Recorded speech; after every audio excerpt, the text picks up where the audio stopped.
6 brutal Stoic truths that make you cry, but they will finally set you free. Stoicism. There are truths that comfort you. And then there are truths that break you open. Not to destroy you, but to release something inside you that has been locked away for far too long. The Stoics were not interested in comfortable truths. They were interested in real ones. And real truths, when they finally land in a heart that has been carrying too much for too long, do not feel like wisdom at first. They feel like grief. They feel like the moment you finally stop pretending. They feel like standing in the middle of everything you have been avoiding and allowing yourself, for the first time, to truly see it. Marcus Aurelius did not write his meditations for the world. He wrote them for himself. In the dark, in the quiet, in the moments when the weight of his life pressed down so hard that only the most brutally honest words could give him air. Seneca wrote his letters in the shadow of a death he knew was coming. Epictetus built his entire philosophy in the ruins of a life that had stripped everything from him. These men did not find freedom by looking away from painful truth. They found it by walking straight into the center of it and refusing to flinch. That is what we are going to do today. 6 brutal Stoic truths. Some of them will make you cry. All of them, if you let them, will set you free. Truth 1. Most people you are trying to impress do not think about you at all. This one lands like a quiet blow. You have spent years, maybe decades, shaping your choices around what people think. You have stayed in jobs that diminished you because leaving would look like failure. You have worn clothes, driven cars, lived in homes, and performed versions of yourself designed for an audience that, for the most part, went home and forgot about you before dinner.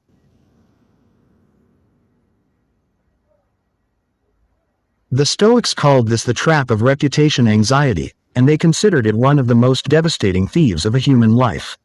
Marcus Aurelius wrote in his Meditations, "How many a Fabricius, how many a Scipio, how many a Caesar, are now sunk in oblivion."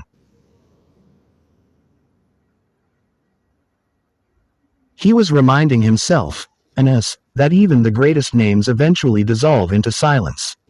If emperors and conquerors are forgotten, what does that say about the opinions of your neighbor, your colleague, your distant relative who barely knows your name? Epictetus was even more direct. He taught that the opinion of another person lives entirely in their mind, which means it is entirely outside your control. It is not yours. It never was. And yet you have mortgaged your peace, your time, your genuine desires, and your most authentic self on the altar of something that does not belong to you and never will. This truth hurts because it shows you how much life you may have already spent. But it also shows you exactly what is still available, right now, today, if you choose to stop performing and start living.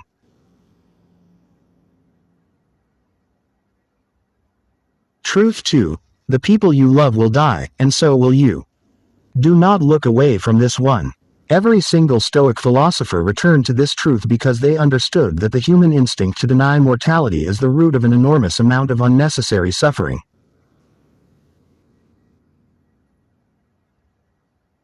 We live as though the people we love are permanent.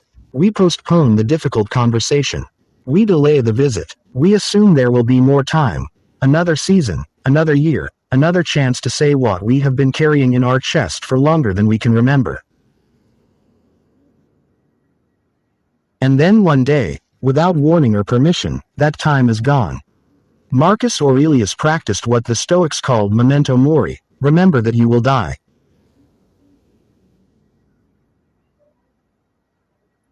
Not as a morbid exercise in despair, but as the sharpest possible tool for living fully in the present.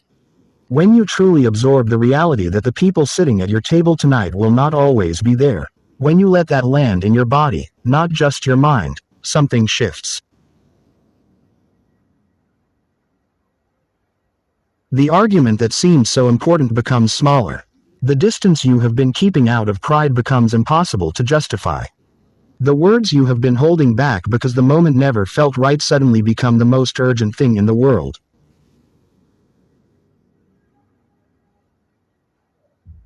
This truth will make you cry. It should. Grief and love are the same river flowing in different directions. But on the other side of that grief is a quality of presence, a depth of attention, that transforms ordinary moments into something you will carry with you forever. Truth 3. You are not a victim of your past. You are its student. This truth does not minimize what happened to you. What happened to you may have been genuinely terrible. The wound may be real, deep, and old.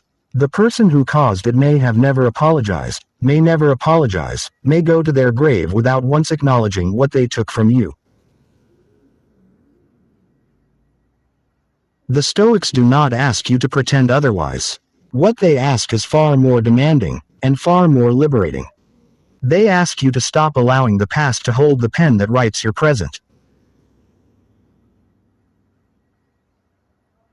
Epictetus was a slave, not metaphorically, a literal slave, owned by a cruel master who broke his leg as a demonstration of power. And from those ruins, Epictetus built a philosophy of absolute inner freedom. Not because his suffering was erased, but because he refused to allow his suffering to be the final word about who he was. The Stoic concept here is amor fati, love of fate. Not passive acceptance, but active embrace. The idea that everything that has happened to you, including the worst of it, is material. It is the iron from which your character is forged. You are not the wound. You are what the wound made possible. If you choose to use it rather than be used by it, this truth will bring tears because it requires you to grieve what happened and take responsibility for what comes next. Both, at the same time. That is the hardest and most powerful thing a human being can do. Truth 4. The life you keep waiting to start is the one you are already living. There is a version of your life that lives permanently in the future. In that version, you are braver. You have made the decision you keep postponing. The relationship is healed or ended. The work that matters to you is finally being done. You are the person you always meant to become. And every single day, you wake up in the present, in the life that is actually happening, and treat it as a waiting room for that future version. The Stoics considered this one of the most tragic errors a human being could make.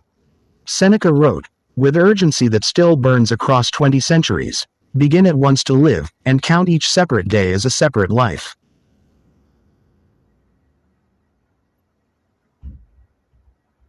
Not tomorrow, not when the conditions are better, not when you feel more ready. Now, the present moment is not a rehearsal. It is the performance. And every day you spend waiting for your real life to begin is a day of your real life that has passed, unretrieved, unrepeatable, and gone. This truth brings tears not because it is hopeless but because it shows you, with devastating clarity, the cost of what you have already delayed. But the mercy in it is this: you are still here. The day you are living right now is still yours. The decision you have been postponing is still available. The Stoics do not offer you more time. They offer you something better, the full and urgent weight of the time you already have.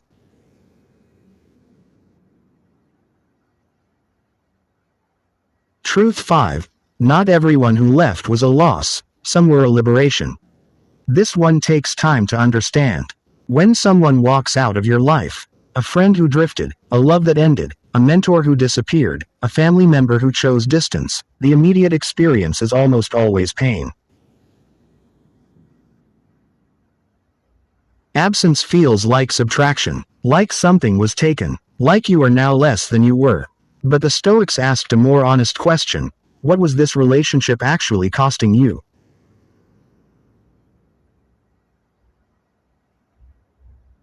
Not financially, not in obvious ways, but in the quiet currency of your peace, your growth, your energy, your ability to be fully yourself. Seneca wrote that we should carefully examine who we allow into our inner circle, because the character of the people closest to us becomes the atmosphere we breathe. Some relationships, no matter how much we love the person, are atmospheres of slow suffocation. They drain more than they restore. They keep us small in ways we cannot see until we have some distance. And sometimes, not always, but sometimes, the person who left, or the relationship that ended, was not a door closing on something good. It was a door opening on something necessary. The tears here are real. Love does not become less real simply because it was also limiting. Grief is appropriate, but underneath the grief, if you are willing to look, there is often something that feels like air returning to a room that had been slowly losing oxygen. That feeling is not betrayal. That feeling is truth, and truth, even when it hurts, is always on your side. Truth 6. You have always had everything you need, you just didn't believe it. This is the truth that cuts deepest of all because it does not point to something outside you that failed. It points to something inside you that you have been refusing to see. From the very beginning, through every trial, every failure, every season of confusion and loss and self-doubt, you have carried within you something that no external circumstance could touch. The Stoics called it logos, the rational, divine spark within every human being. The capacity to choose your response. The capacity to examine your own thoughts. The capacity to rise, to endure, to begin again. Marcus Aurelius returned to this truth obsessively in his meditations because he needed to hear it as much as any of us do. He was emperor of Rome, and he still struggled to believe in his own sufficiency. He still had to remind himself, again and again, that the resources he needed were not waiting to arrive from somewhere outside himself. They were already present. They had always been present. This truth will make you cry because it forces you to confront every time you told yourself you were not enough. Every time you waited for permission, for validation, for someone else to confirm what you were already capable of, but it will set you free because it closes that loop, permanently, if you let it.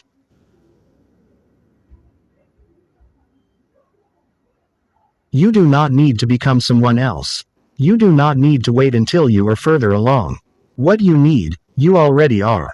The Stoics staked their entire philosophy on this single, radical claim, and 2,000 years of human experience have not proven them wrong.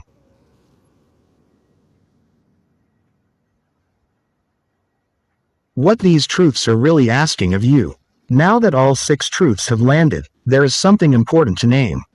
These truths do not ask you to be strong in the way the world typically defines strength.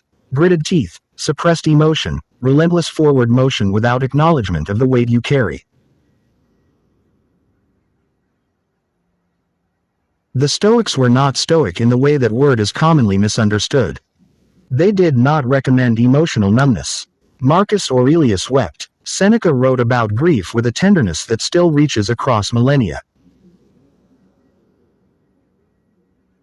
Epictetus described human vulnerability not as weakness but as the very ground from which wisdom grows. What these truths ask of you is something rarer and more difficult than toughness. They ask for honesty, the willingness to look at your life without the filters of denial, distraction, or comfortable narrative. The courage to sit with what you see, even when it hurts, long enough to understand what it is telling you. Because every brutal truth contains within it an invitation. The truth about mortality invites you into presence.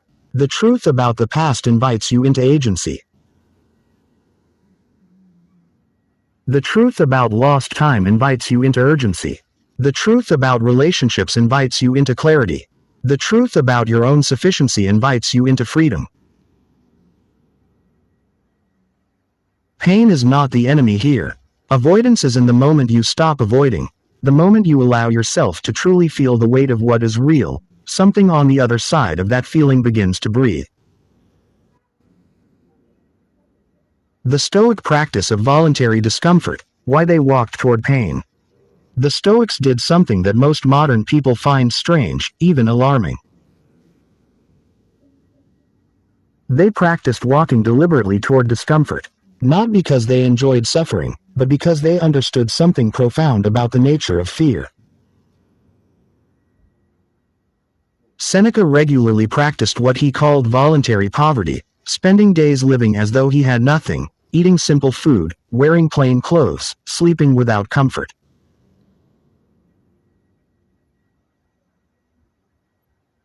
Not because he needed to, but because he wanted to prove to himself that the things he feared losing had no real power over him. Epictetus taught his students to rehearse difficult scenarios not to produce anxiety but to dissolve it, because fear of a thing, he argued, is almost always worse than the thing itself. What does this mean for us today, confronted with these 6 brutal truths? It means that the practice is not to read these truths once and feel briefly moved. The practice is to return to them, to sit with the discomfort they produce, to resist the urge to immediately reach for something that numbs the feeling, the phone, the food, the noise, the distraction.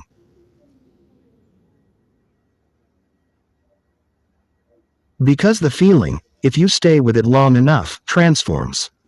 Grief becomes clarity, resistance becomes understanding, fear becomes, not the absence of fear, but the knowledge that you have met fear honestly and it did not destroy you. That knowledge is the foundation of genuine courage. And genuine courage is the only currency that matters in the long project of becoming who you were meant to be. Why freedom always lives on the other side of truth. Every single one of the 6 truths we explored today has one thing in common. They all ask you to release something. The first asks you to release the exhausting performance of a life built for other people's approval. The second asks you to release the illusion that the people you love will always be here, and in doing so, to love them more fully right now. The third asks you to release the identity of victim and claim instead the identity of student. The fourth asks you to release the fiction of a future moment when your real life will begin. The fifth asks you to release relationships that looked like love but felt like slow erosion. And the sixth asks you to release the long-held belief that you are somehow incomplete, that what you need is somewhere ahead of you rather than already present within you. Release is almost always painful. Letting go of something, even something that is harming you, activates the same grief mechanisms as any other loss. This is why truth so often makes us cry before it sets us free. The tears are the release itself. They are the body's way of processing what the mind has finally allowed itself to see. Do not be ashamed of them. Do not rush past them. The Stoics would tell you to honor them, because they are the evidence that something real has shifted. Something has moved, and when things move inside us after being frozen for a long time, that movement, however painful, is always, always, in the direction of life.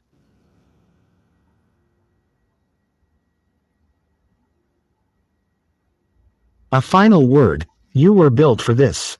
We want to leave you with something you can carry long after this video ends. Something that belongs to you. The Stoics believed, with a conviction that centuries of human suffering could not shake, that every human being is equipped, from birth, with the capacity for wisdom, for courage, for self-knowledge, and for freedom.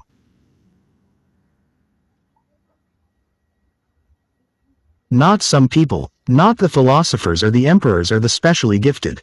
Every person, you, the capacity was always there. The 6 truths we walked through today did not give you something new. They cleared away some of what was covering something ancient and undestroyable that was already yours. You were built for this. For the weight of real life. For the grief of genuine love. For the difficulty of honest self-examination. For the courage of beginning again after loss. The Stoics did not produce a philosophy for the comfortable. They produced a philosophy for the human being in the middle of their most difficult chapter, and they said, from across 2,000 years, with a clarity that has not faded, you are enough for this. Whatever you are facing, whatever you have lost, whatever you have been carrying, whatever truth you have been avoiding that this video finally named, you are enough for it.